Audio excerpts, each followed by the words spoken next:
Hello student, my self Reena Yadav. आज हम class 10th का चैप्टर डिस्कस करेंगे। दो चैप्टर डिस्कस करेंगे। फर्स्ट चैप्टर हम और इन्वायरमेंट डिस्कस करेंगे। देन हमारा next chapter is sustainable management of natural resources. ठीक है, तो हम स्टार्ट करते हैं फर्स्ट से। 10th क्लास का टॉपिक है हमारा जो और इन्वायरमेंट है, उसका जो सेकंड पार्ट है उससे how do our environment are activities affect the environment. मतलब हम ऐसी कौन सी एक्टिविटीज़ करते हैं जिससे हमारा इन्वायरमेंट अफेक्ट होता है। मेनली हमने पिछली बार जो हमने 9th क्लास में पढ़ा होगा, आप लोगों ने उसमें पढ़ा होगा कि बहुत सारी एक्टिविटीज़ थी। पॉल्यूशन था, हम लोग बहुत सारा पॉल्यूशन करते हैं और इस वजह से हमारा जो इन्वायरमेंट है वो अफेक्ट होता है। बट इसमें हम आज मेनली दो एक्टिविटीज़ हैं उनके बारे में पढ़ेंगे। ठीक है, first is ozone layer depletion. मतलब जो ओजोन जो लेयर हमारी एटमॉस्फेयर में उसका डिप्लेशन हो रहा है, मतलब वो जो इसकी जो मोटी परत है वो कमज़ोर होती जा रही है, उसमें छिद्र बन जाता है, मतलब मोटा होल बनता जा रहा है। ठीक है, तो उसके बारे में उसको बोलते हैं ओजोन लेयर डिप्लेशन। ठीक है, तो फर्स्ट क्या होता है, ओजोन किससे बना होता है, ओजोन कहाँ प्रेजेंट होता है ये पढ़ेंगे। ओजोन का मतलब होता है ऑक्सीजन के 3 मॉलिक्यूल्स। कितने मॉलिक्यूल्स? ऑक्सीजन के 3 मॉलिक्यूल्स, उसको बोलते हैं ओजोन। क्या बोलते हैं? ओजोन। अगर 2 मॉलिक्यूल हैं तो उसको क्या बोलेंगे? ऑक्सीजन। ठीक है, तो जब हमारे 3 मॉलिक्यूल ऑक्सीजन के एक दूसरे के साथ कंबाइन होंगे तो वो क्या बनाएंगे? ओजोन बनाएंगे। अब देखिए, जो हमारा इन्वायरमेंट है इसमें हमारे अर्थ से कुछ 25 किलोमीटर ऊपर अगर हम हमारे एटमॉस्फेयर में जाएंगे तो हमें क्या मिलेगा? स्ट्रेटोस्फियर एक लेयर मिलती है। उसमें वहाँ क्या होता है प्रेजेंट? वहाँ होती है ओजोन की लेयर प्रेजेंट होती है, जो हमारी प्रोटेक्शन करती है। किससे प्रोटेक्शन करती है? हमारी हार्मफुल यूवी रेज से। ये रेज कहाँ से आती हैं? These rays coming from sun. कहाँ से आती हैं? सन से आती हैं ये रेज, जो हमारे अगर वो डायरेक्ट हमारे अर्थ पे आने लगे तो क्या करेंगी? वो हमारे बहुत सारे चीज़ों को अफेक्ट करेगी। मेनली स्किन प्रॉब्लम करेगी, कैंसर करेगी, एलर्जी करेगी, और हमारा जो बॉडी सिस्टम, इम्यून सिस्टम है उसको अफेक्ट करेगी। हमारी जो नॉर्मल जो लाइफ है उसको अफेक्ट करेगी हमारी भी, एंड ऑलमोस्ट जो हमारे जो एनिमल्स हैं, प्लांट्स हैं, उनकी लाइफ को भी अफेक्ट करती है। तो ओजोन लेयर क्या करती है? ओजोन लेयर हेल्प करती है किसमें? ओजोन लेयर हेल्प करती है इन यूवी रेज को हमारे एटमॉस्फेयर से दूर रखने में, हमारे अर्थ से दूर रखने में ओजोन लेयर हमारी हेल्प करती है। बट अब क्या होने लगा फिर? अगर ओजोन लेयर हमारी हेल्प कर रही है तो ओजोन लेयर बनती कैसे है पहले तो, फिर ये हमारी हेल्प कैसे करती है, ये सब पढ़ेंगे। ओजोन लेयर कैसे बनेगी? ओजोन का मॉलिक्यूल किससे बनता है? ऑक्सीजन के 3 मॉलिक्यूल से मिलकर बना होता है।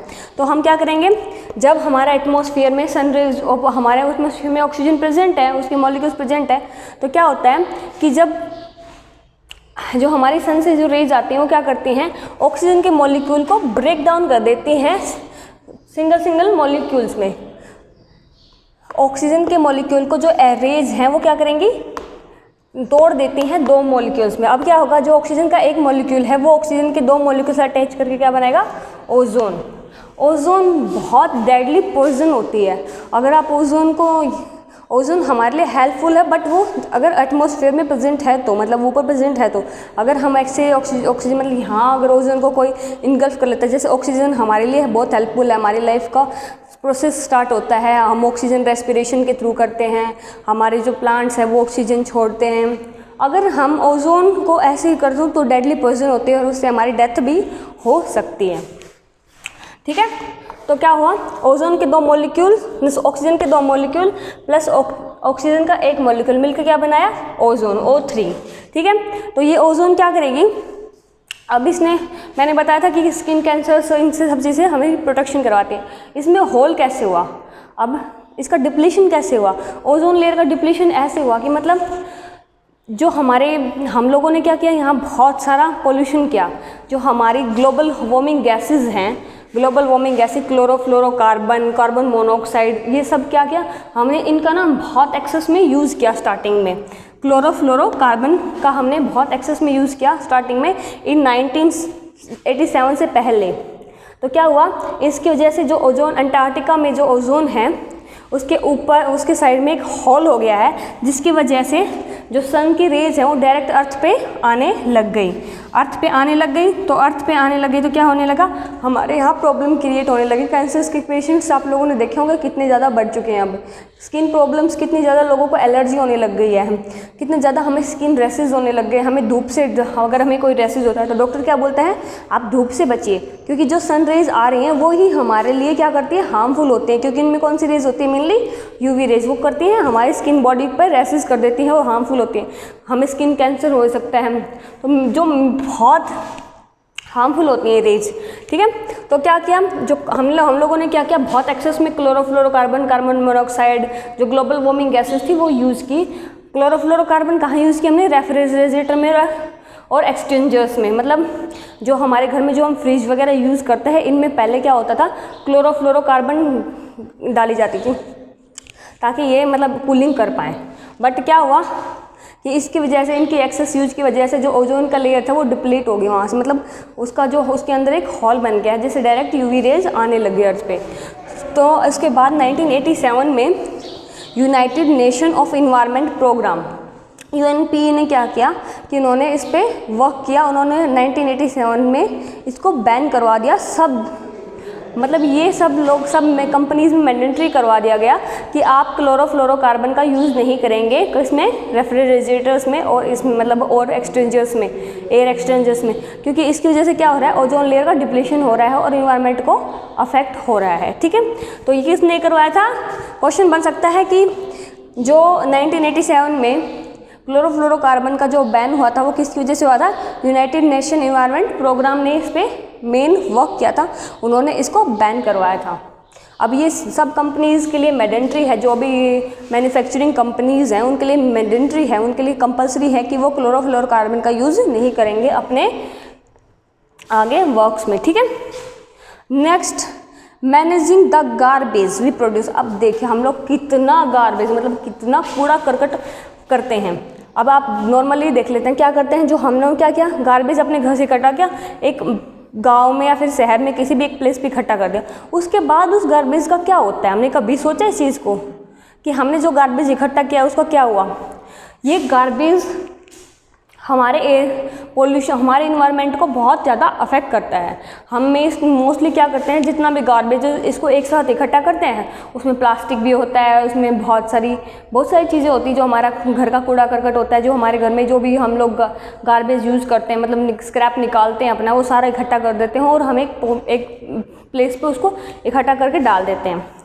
बट इस गार्बेज से अफेक्ट क्या हो रहा है, इस गार्बेज से अफेक्ट हो रहा है हमारा इन्वायरमेंट। अब देखिए क्या हुआ इन्वायरमेंट में कि मेनली जो हमारे जो, अब आप लोगों ने सोचा होगा कि भाई जो हमारे अंदर जो एंजाइम्स है वो क्यों नहीं इसको ब्रेक डाउन कर देते हैं, क्योंकि हमारे अंदर तो वो एंजाइम हमारे फूड को ब्रेक डाउन कर सकते हैं। बट ये मेंशन होता है कि कुछ पर्टिकुलर एंजाइम पर्टिकुलर ही चीज़ को डाइजेस्ट कर सकता है, डिग्रेड कर सकता है। Biodegradable and non biodegradable. Biodegradable क्या हुए,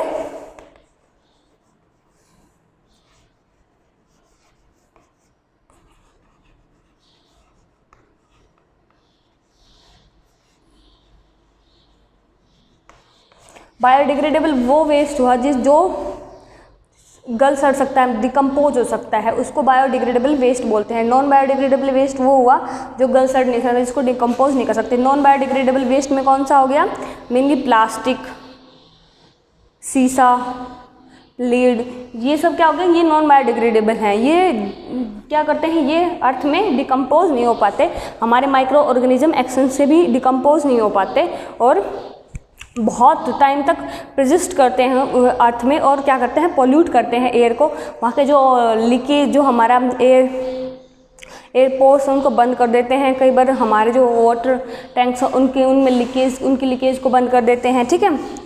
तो बायोडिग्रेडेबल वेस्ट वो हुआ जिसको हम डिकम्पोज कर सकते हैं, वो मतलब जो हम घरों में यूज़ करते हैं मेनली, लाइक एज हमारी जो बची कुची सब्जियां हैं, वेजिटेबल्स, हमारे गले सड़े फ्रूट्स, एनीथिंग, लेदर, वुड, ये सब क्या हो गए, ये बायोडिग्रेडेबल हैं। ये सब क्या हो सकता है, डिकम्पोज हो सकता है माइक्रो ऑर्गेनिज्म एक्शन के थ्रू, ठीक है।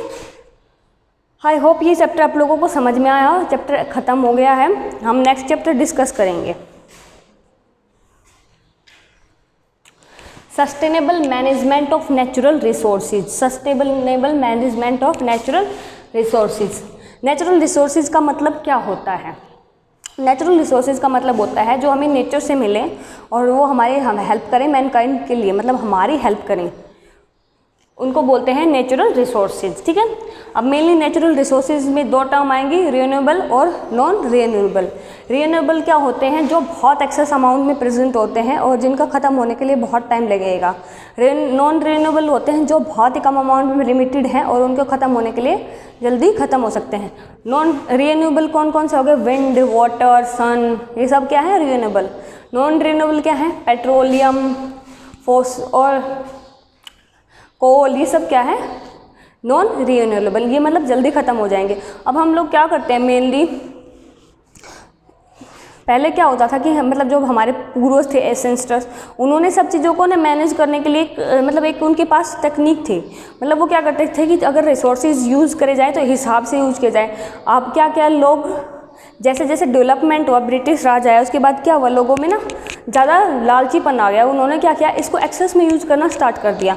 अगर उन्होंने एक्सेस में यूज़ करना स्टार्ट कर दिया तो किससे क्या हुआ कि जो हमारे रिसोर्सेज हैं वो एक टाइम के बाद ख़त्म हो जाएंगे। लाइक जैसे पेट्रोल अगले 40 ईयर्स में ख़त्म हो जाएगा।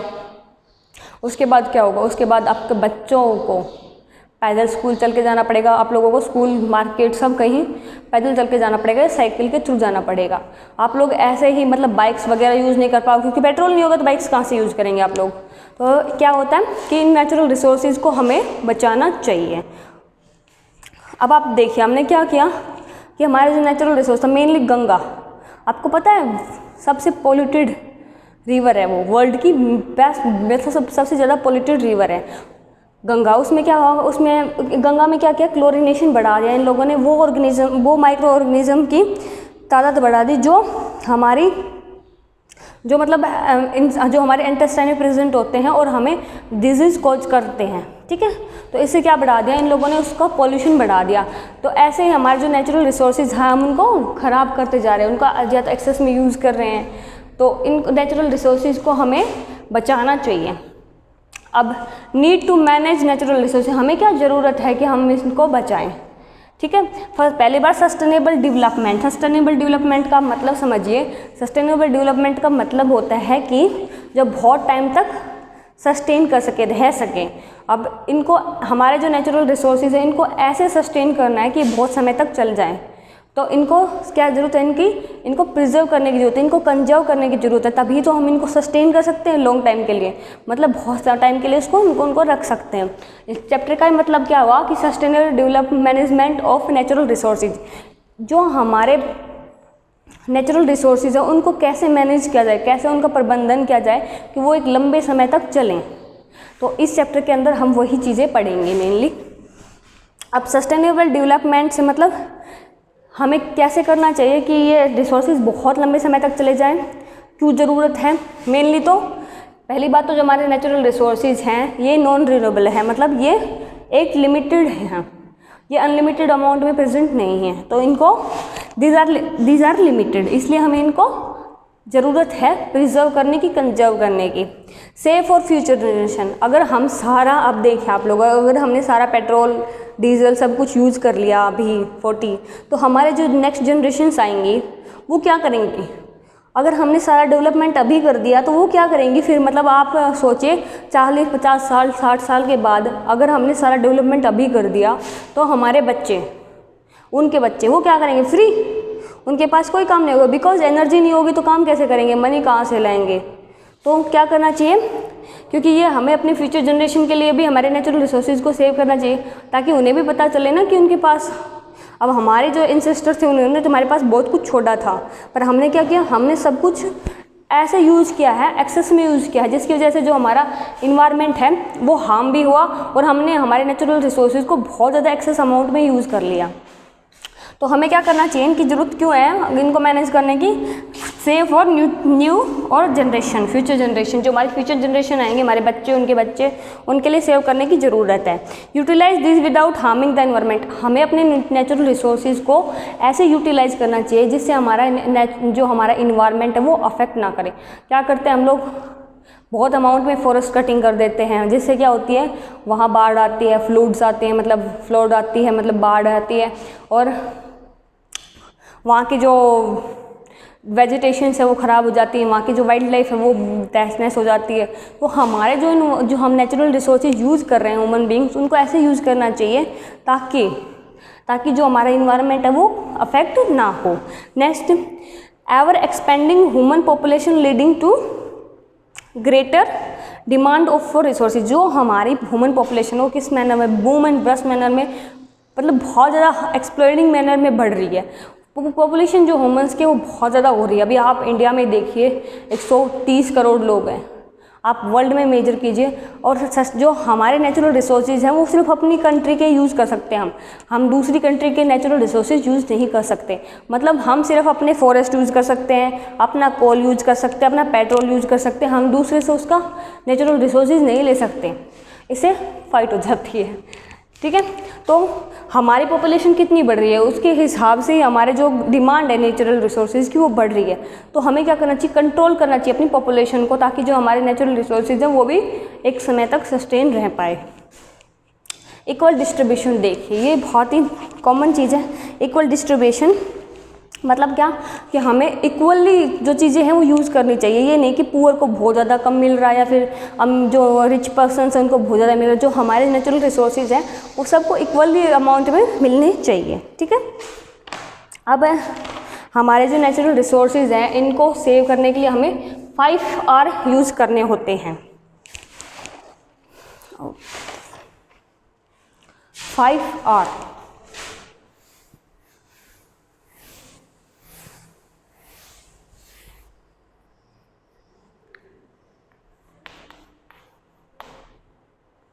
5R कौन कौन से हो गए, रीयूज, रिफ्यूज, रिसाइकिल,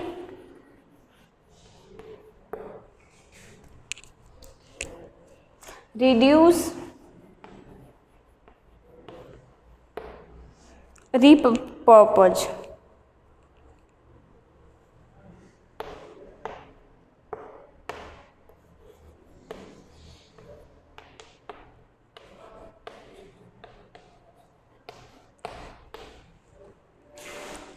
कौन कौन से, अगर हमें हमारे नेचुरल रिसोर्सेज को बहुत टाइम तक सस्टेन करना है तो हमारे कौन कौन से हमें 5R का यूज़ करना चाहिए। रीयूज़ मतलब दोबारा से उस चीज़ को यूज़ करना। अब देखिए आप, जो हम लोग प्लास्टिक यूज़ करते हैं, प्लास्टिक की बोटल्स यूज़ करते हैं, हमारे घरों में कांच के बर्तन मतलब हमारे जो घर में जो डब्बे चार के आते हैं, बहुत सारी जो बोतलें आती हैं उनको हम दोबारा यूज़ कर सकते हैं उन्हें फेंकने की बजाय। तो क्या हो गया, रीयूज़। रिसाइकिल से बेटर है उनका रीयूज़ करना, बिकॉज रिसाइकिल में एनर्जी लगती है, रीयूज़ करना बेटर होता है।